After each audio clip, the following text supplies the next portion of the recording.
नमस्कार. आज आपण बनवणार आहोत अगदी साधी आणि सोप्या पद्धतीची तांदळाची खीर. तर त्यासाठी लागणारे साहित्य आहे, इथे मी तांदूळ आहेत ते थोडे तुपात भाजून घेतलेले आहेत आणि ते बारीक करून घेतलेले आहेत. हे आहे ओलं खोबरं जे की मी बारीक करून घेतलेलं आहे. 1 कप दूध, दीड वाटी साखर आणि 1 ग्लास पाणी. आपण खीर बनवण्यासाठी जी लागणारी पद्धत आहे, तर मी इथे एक पातेला गरम करून घेतलेला आहे. त्यामध्ये मी 1 ग्लास पाणी टाकून घेतले.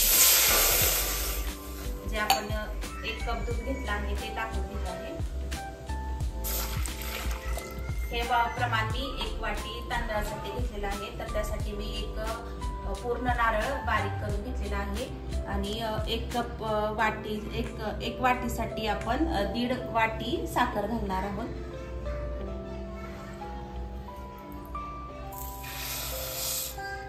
तर आता हे मिश्रण आहे आपण छान अशी उकळी करून घेणार आहोत.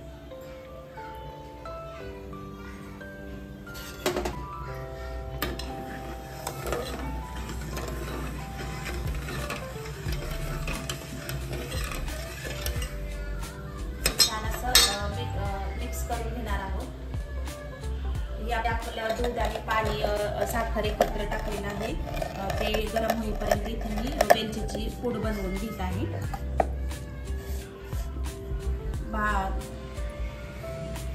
दूध, पाणी, साखर जे मिश्रण आहे ते एकजीव झालेलं आहे. तर यात आता मी जे आपलं ओल्या नारळाचं खोबरं आहे जे बारीक करून घेतलं आहे ते टाकणार आहे. त्याला पण छान असं आपण मिक्स करून घेणार आहोत. हे सर्व एकजीव करून घेणार आहोत. आपण साधं खोबरं पण वापरू शकतो, पण आपण इथे ओलं खोबरं वापरलं आहे, जेणेकरून ओल्या खोबऱ्यामुळे खीर पण छान लागते आणि गोडसर अशी ओल्या खोबऱ्यामुळे चव येते आपल्या खीरीला. हे छान असं एकत्र मिक्स करून घेणार आहोत. याला एक आपण छोटी अशी उकळी काढू.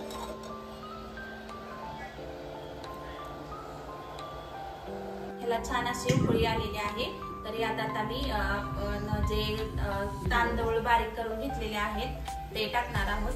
तांदूळ तुपात भाजून घेतल्यावर छान अशी खमंग अशी खीर होते, त्यामुळे हे तुपात भाजून घेतलेले आहेत. हे आपण मिक्स करणार आहोत. त्याला मी आता मंद आचेवर आपली खीर जी आहे ती शिजून देणार आहे. यात मी चवीनुसार वेलची पूड टाकते. आपण काजू, बदाम, पिस्ता, चारोळे वगैरे टाकू शकता. मी एकदम ही अशी साधी आणि सोपी अशी पद्धत वापरली आहे. आता आपण ही 10 मिनिटांसाठी मंद आचेवर ठेवणार आहोत.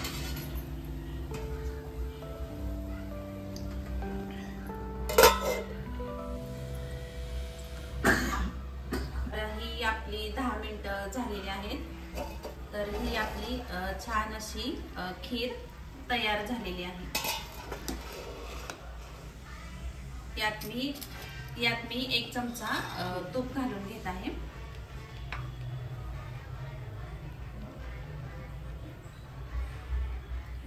आणि याला आता आपण छान असं मिक्स करून घेणार आहोत.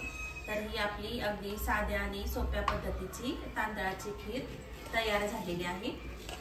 तर आपण याला आता एका वाटीत काढून घेणार आहोत.